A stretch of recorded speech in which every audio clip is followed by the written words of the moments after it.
There's so much confusion about positive thinking and motivation that I'd like to kind of share with you some ideas about what the real positive thinking is, what motivation is, what it will do, and what it won't do. Several years ago, I was on one of the national news programs. It was an absolutely magnificent experience. Man, I wish they'd show that sucker again. I sold a bunch of stuff. But the old boy that did the interview was really something else. He was so skeptical, he'd demand a bacteria count on the milk of human kindness. I honestly believe that he believes, really he's so cynical that he still thinks somebody pushed Humpty Dumpty. I mean, you have seen the kind. His opening statement to me, I mean, the first cracker out of the barrel after he had turned on the cameras, you know, he said, "Zig, you go all over the country talking about positive thinking, making money, going to the top." He said, "You're so positive, you think you could whip Muhammad Ali?" Well, folks, that's dumb, even though I fought in the ring 2 years. And it's a matter of record, just for your information, that the worst I ever finished was second. As a matter of fact, the only reason I quit was because of my hands. The referee kept stepping on them. No, I don't think I could whip Muhammad Ali. For that matter, I don't even think I could take your appendix out, sir, and have you live. But I tell you what, I'll bet you. I'll bet if you and I were on a desert island 1,000 miles from everybody else, and all of a sudden you said, "Oh, my side hurts," and I'd say, "Let me see." Put my hand on your side, it's burning up with fever. I'd say, "Man, you got appendicitis," but that's no big deal. I've been watching a lot of television recently, seen no less than a dozen doctor shows in the last month alone, and they were all specializing in appendectomies. I watched them real good. It is not a difficult operation. As a matter of fact, I brought me some good sharp knives with me, got me some good powerful germ-killing medicines, and you know me, I'm so optimistic I'd go after Moby Dick in a rowboat and take the tartar sauce with me. Man, I believe we're going to be able to get them out of there. Now, I believe that you would prefer that I took that approach instead of looking at you and saying, "Man, you're going to die." And the reality is, ladies and gentlemen, that the first approach would give him an infinitely better chance of surviving than would the second one. But let me lay it on the line because this is so important. I get upset with these highly motivated, very sincere, completely in their own mind, honest individuals who will stand up and tell somebody else, "Man, with positive thinking, you can just do anything."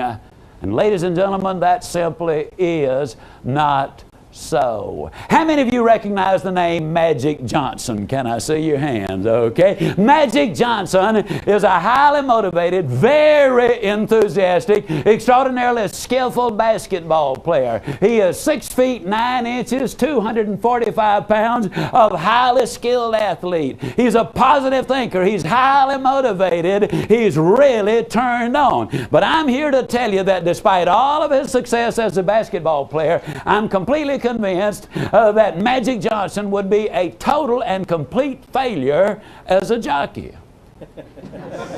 How many of you would agree with that assessment? All right. Refrigerator Perry just flat couldn't cut it in ballet. I mean, he just could not. Now, I'm a positive thinker, but if you were facing major surgery, I would not recommend me to perform the operation. No, I want to make it absolutely clear that positive thinking won't let you do anything, but it will let you do everything better than negative thinking will. Can you buy that idea? Would you agree that positive thinking won't let you do anything, but it will let you do everything better than negative thinking will? And my friend, that is good enough. Let me tell you what positive thinking will do. Positive thinking will permit you to use the qualities which you have. And when you use the qualities which you have, my friend, you can get the things in life that you really want. Motivation. What is motivation anyhow? Many times the media asks me the question. They say to me, Zig, you go around and you're going to be talking to these people. You got this 4-hour seminar, and in this seminar you're going to keep them all of that time. Let me ask you, are you going to get them excited? And I say, well, those folks are already excited, okay? You're going to get them excited even more so. And I said, yeah, they sure hope so. They bought a ticket and they want it to be a good investment. Okay, where will they be a month from now, a year from now? You know what they're really asking me? They are asking me, is motivation permanent? And the answer, ladies and gentlemen, emphatically not. Motivation is not permanent. But then neither is bathing, is it? But does that mean I'm opposed to bathing? Or does that mean I want to do it every day? I want to do it every day. And motivation is in exactly the same category. You need it every day of your life. Why? Because there's a lot of stinking thinking going around, and that's what messes your mind up. I want to show you what I believe motivation is. If you will look very carefully, you can see this grid, and you will notice, ladies and gentlemen, that it has a simple question: how many squares do you see? The average person immediately said, well, I see 16 squares there, and there are 16, but if you will look a little more carefully, you will see that the entire figure is a square, so that makes it 17. And then right in the very center, there's another square that makes it 18. But notice this, right here is another square that makes it 19. Here's another one that makes it 20. Here's another one that makes it 21. And here's another one that makes it 22. But follow me now, because right here is another square that makes it 23. Here is another one that's 24. Here is another one that's 25. And here is another one that brings it to 26. But watch this. Come across 3 and down 3 and across 3 and up, and there's one that makes it 27. Here's yet another one that's 28. Here is another one that's 29. And ladies and gentlemen, there is another one. That means there literally are 30 squares there. Now I want to ask you a question.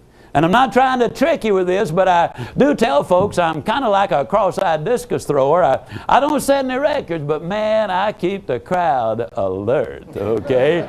Here's the question. How many squares did I add after I drew the original figure? Anybody? 14, okay? Let me ask it in a different way. How many squares, Portland and Kansas City, did I add after I drew the original figure? None, did I? Absolutely none. All I did was say, here's one, here's one, here's one, here's one, here's one, here's one. I just identified what is there. What is motivation? To motivate is to draw out or to pull out. People ask me, Ziglar, I'm going to listen to you through that seminar. What am I going to get out of it? And I have to be honest and say, not much. But let me tell you, friend, this seminar is going to get a lot out of you. You see, what we've done thus far is we have identified the qualities which you have inside of you. And the purpose now in helping you recognize those qualities and begin to develop those qualities, that's when things begin to happen. Motivation. So many people think that people who are motivated are always jumping up and down and whooping and shouting and hollering. A few years ago, I was speaking in Washington, D.C. I spoke to the National Council of Parents for Drug-Free Youth. It was a wonderful organization. Mrs. Reagan was there. Brooke Shields was there. She had done a commercial. I was the wind-up speaker that evening, and the audience was most appreciative and very responsive. They laughed at all of my jokes. Which is a sign of intelligence. They said nice things about me, you know, and so I went to bed, had a good night's sleep. Next morning I was down in the restaurant awaiting my turn to be seated. Now there were about a dozen people behind me, and the host had gone out to seat the couple in front of me, and so I was just standing there awaiting my turn. Now I don't know how you stand when you stand, but when I stand, I just stand. For example, I do not know how to stand motivated. So I just standing there, and these three ladies walked in who had been there the evening before. And when they were across the restaurant, they spotted me, and in whispers that you could only hear about 100, 150, 200 yards, one of them said, "There's our speaker from last night." Second one said, "Yes, and he is obviously a night person." Third one said, "He must be," said, "he sure don't look motivated to me." Now, folks like to say, I don't know how you stand when you stand, but when I stand, I just stand. I don't know how to stand motivated. I don't know whether they expected me to be standing there looking out at everybody in the restaurant, you know, grinning from here to here, maybe waving at them at the same time and jumping up and down while I'm doing it. That's motivation.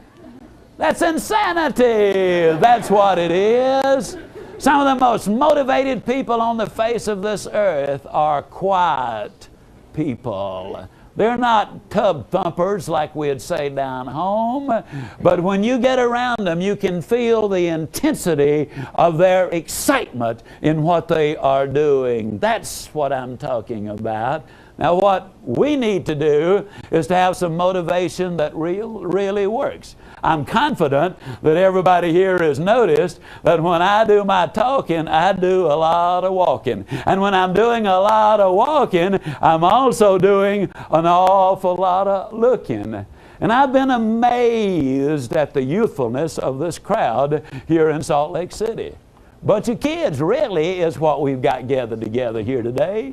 I don't see anybody even old enough to know what I'm about to tell you. So I'll just have to tell you.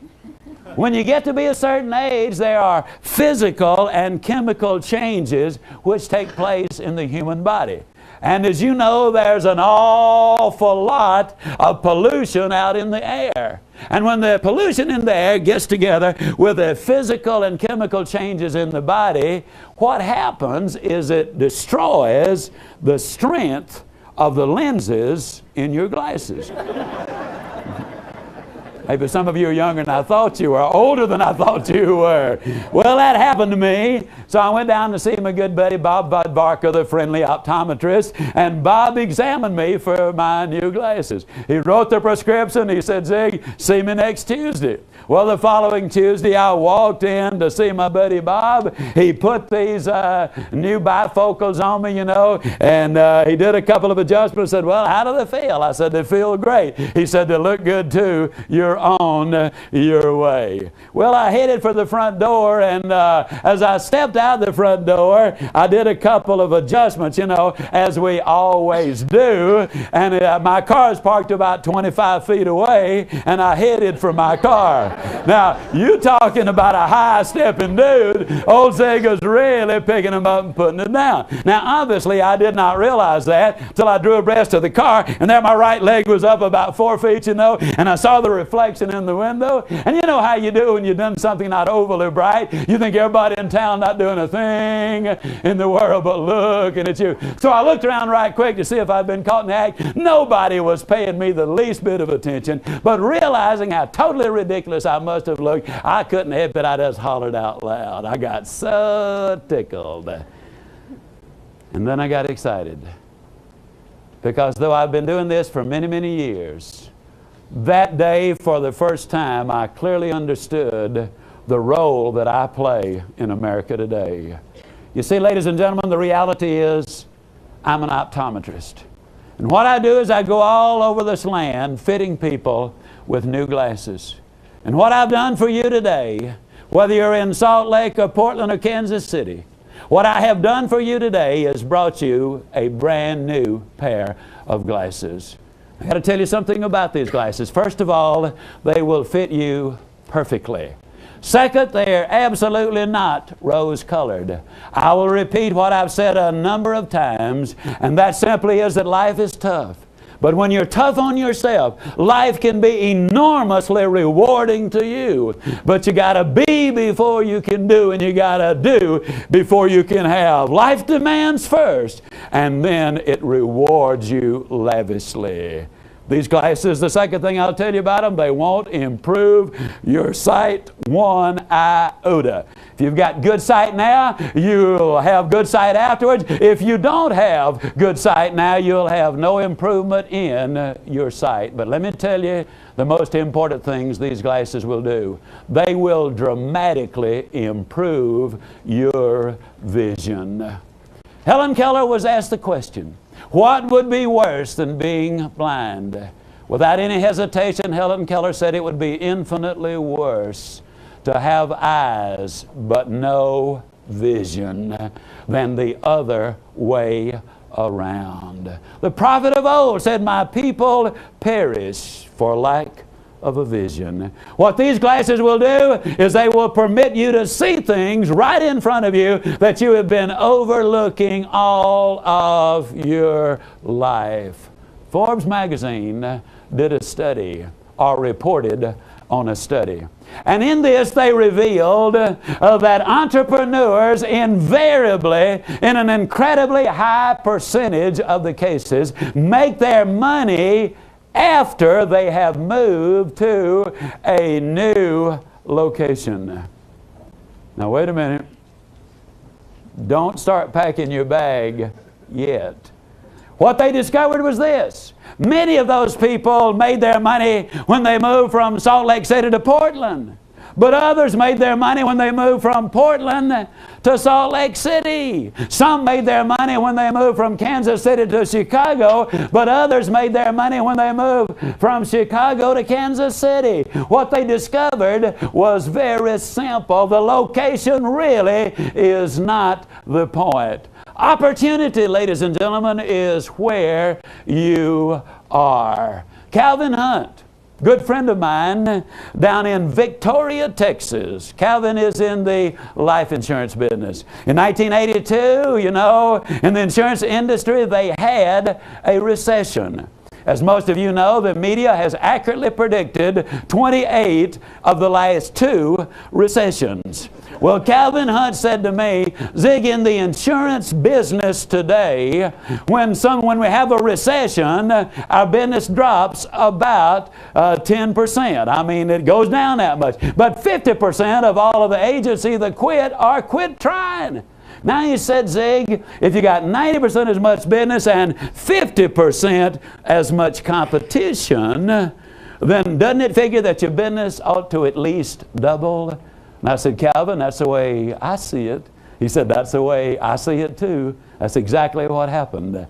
Now the side note is this. He sells insurance contracts where the premiums are $100,000, $200,000, $300,000 a year. The point I'm trying to make is the business is right here in front of us. Opportunity is right where you are, ladies and gentlemen. It is not in some faraway place with those strange sounding names. It is right here. And most people simply overlook it. Let me give you a very simple example of what I'm talking about.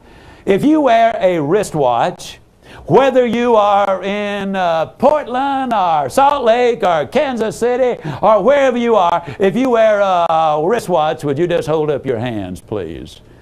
Now, do not look at your watch. Don't look at it. But did you know that the average American looks at his wristwatch 300 times a day? Oh, I didn't believe it either. They told me that. I said, that's the dumbest thing I ever heard a grown man say. Why? If you looked at your wristwatch 300 times a day, why, all you'd be doing is look at, man, get out. You'd never have time to do any work. Then one day I broke the band on my watch. The next 2 days, that watch was in my pocket. And for the next 2 days, I bet you I looked at that sucker how many of you know exactly what I'm talking about? Ever had that experience? You bet you. You will look at it 300 times a day. Now, sometimes in your spare time, when you've got nothing else to do, I want you to just kind of figure up what 300 times a day for a year is. It will blow your mind the thousands of times you looked at your watch, but I bet you still don't know what's there. I'm going to ask you 3 questions. Now, Don't try to sneak a peek at your watch now. One more time is not going to hurt, not going to help you a bit. If thousands won't do it, one more is not going to help. I want to ask you 3 questions about your watch. Do not answer them out loud, and please don't turn to your next door neighbor and tell them what the answer is. You're going to get your chance in just a second. Question number 1, does your wristwatch have regular numerals or Roman numerals? How many of you just missed the first one? Can I see your hands? Come on now, be honest with me. All right. Question number 2. Does it have numerals at all? Are they slashes or dots or blanks or emblems or a combination of all of them? Now, question number 3 is the tough one. And the reason it is so tough is simply because it has 4 parts. And for the benefit of our educators, they are not multiple choice. First part of the question, what's at the 12 o'clock slot? Think it through. What's at the 3 o'clock slot? What's at the 6 o'clock slot? And what's at the 9 o'clock slot? Now that you've thought those answers through, I want you to carefully, as a matter of fact, maybe for the first time since you have owned your watch, I want you to very carefully look at your watch.